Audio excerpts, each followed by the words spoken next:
በኢትዮጵያ ኦርቶዶክስ ተዋሕዶ ቤተክርስቲያን የጉራጌ ሀገረ ስብከት ሊቀ ጳጳስ የቅዱስ ሲኖዶስ አባልና የቅዱስ ዜና ማርቆስ መንፈሳዊ ኮሌጅ የበላይ ጠባቂ ብፁዕ አቡነ መልከጼዴቅ በዚህ ወቅት እንደገለጹት የጥምቀት በዓል በእምነቱ ተከታዮች ዘንድ በየዓመቱ በተለያዩ ሃይማኖታዊ ስርዓቶች በድምቀት የሚከበር እንዲሁም በዩኔስኮ የተመዘገበ ብሔራዊ የአደባባይ በዓል ነው። በተለይ የጥምቀት በዓል ዓለም አቀፍ በዓል እንደመሆኑ የቤተክርስቲያን ብቻ ነው። ቤተክርስቲያን ከራሷ አልፋ ለዓለም ይኸው እነሆ የጋራችን ይሁን ብላ ሰጥታለች።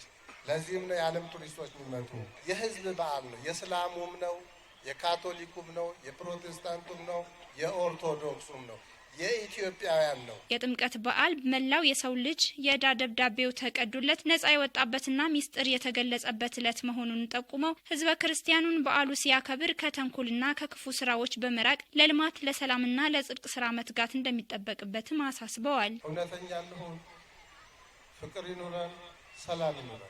ይሄ ዮሐንስ ማህበራዊ መልእክት ነበር። መንፈሳዊ አገልግሎቱ ዮሐንስ ዛሬ የሰጠው ደግሞ እጹብ ድንቅ ነው። በዮርዳኖስ ወንዝ መጠመቅ የማይገባው ጥምቀት ለኛ የሚያስፈልገው የወርስ ኃጢአታችንን ለማስወገድ ነው። ጌታ ኢየሱስ ክርስቶስ ግን ኃጢአት የለበትም።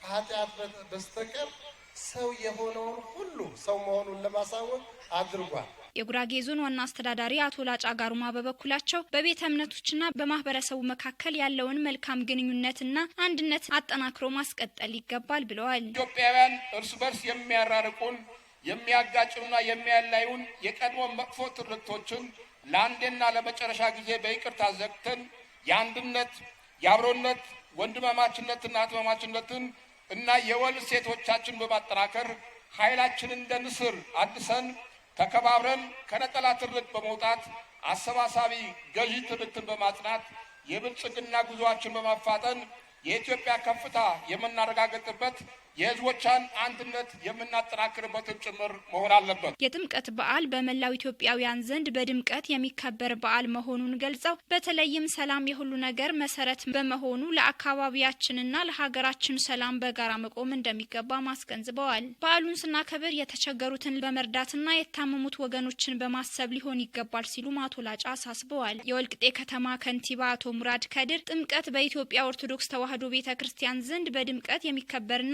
ልዩ ትርጉም የሚሰጠው በዓል ነውም ብለዋል። በዓሉ ምእመኑ እምነቱና ማህበራዊ መስተጋብሩን የሚያጠናክርበት፣ ፍቅሩ የሚጨምርበት፣ የበደለውን ይቅርታ የሚጠየቅበት ከመሆኑም ባሻገር ከክፋትና ከበደል ወጥተን ይቅር የምንባባልበት፣ አብሮነትን የምናስተምርበት ሊሆን እንደሚገባም አንስተዋል። ወልቂጤ ከተማ ረጅም ዕድሜ ታሪክና ብዙ የተፈጥሮ ጸጋዎች ያሏት መሆኑን ያነሱት ከንቲባው በከተማው የተጀመሩ የልማትና የሰላም ስራዎች ይበልጥ ለማጠናከር ምእመኑ ከመንግስት ጎን በመቆም እገዛውን እንዲያጠናክር ጥሪ አቅርበዋል። ወልቂጤ ከተማችን ረጅም ዕድሜና ታሪክ ያላት የተፈጥሮ ጸጋ የተቸራት የታታሪዎችና የሰላምና ስራ ወዳዶች ከተማ ናት። ይሁን እንጂ በሚመጥናት ደረጃ እንዳላደረስናች ለሁላችንም እውን ነው።